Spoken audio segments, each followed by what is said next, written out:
द्वापर युग के हस्तिनापुर की वो द्युत सभा आज तक हर एक हिंदू धर्म मानने वाले के लिए ताज़ी याद बनकर रह गई है। दुशासन के उस दुस्साहस का जो भी भीम ने फल दिया, उसे देखकर आज तक रूह कांप जाती है। मित्रों, क्या आप जानते हैं कि उस द्युत सभा में द्रौपदी की लाज बची थी? उसके पीछे कारण क्या था? क्या कृष्ण की कोई लीला थी या महाभारत का एक और रहस्य? आइए जानते हैं। महाभारत में धृत्य क्रीड़ा के समय युधिष्ठिर ने द्रौपदी को दांव पर लगा दिया और दुर्योधन की ओर से मामा शकुनी ने द्रौपदी को जीत लिया। उस समय दुशासन द्रौपदी को बालों से पकड़कर घसीटते हुए सभा में ले आया। जब वहां द्रौपदी का अपमान हो रहा था, तब भीष्म पितामह, द्रोणाचार्य और विदुर जैसे न्यायकर्ता और महान लोग भी बैठे थे। लेकिन वहां मौजूद सभी बड़े दिग्गज मुंह झुकाए बैठे रह गए। इन सभी को उनके मौन रहने का दंड भी मिला। देखते ही देखते दुर्योधन के आदेश पर दुशासन ने पूरी सभा के सामने ही द्रौपदी की साड़ी उतारना शुरू कर दी। सभी मौन थे।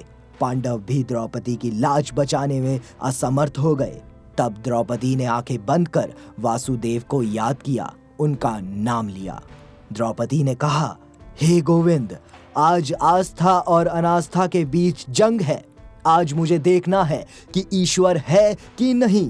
तब श्री हरि कृष्ण ने सभी के समक्ष एक चमत्कार प्रस्तुत किया और द्रौपदी की साड़ी तब तक लंबी होती गई जब तक कि दुशासन बेहोश नहीं हो गया और सभी सन्न रह गए।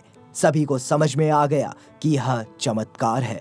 कहते हैं कि श्री कृष्ण द्वारा द्रौपदी की लाज बचाने के पीछे दो कारण थे। पहला यह कि वह उनकी सखी थी और दूसरा यह कि उसने दो पुण्य कार्य किए थे। हालांकि यह दो कारण नहीं भी हों तो भी भगवान श्री कृष्ण द्रौपदी की लाज बचाते। पहले पुण्य की बात कर लेते हैं। पहला पुण्य कर्म यह था कि एक बार द्रौपदी गंगा में स्नान कर रही थी। उसी समय एक साधु वहां स्नान करने आए।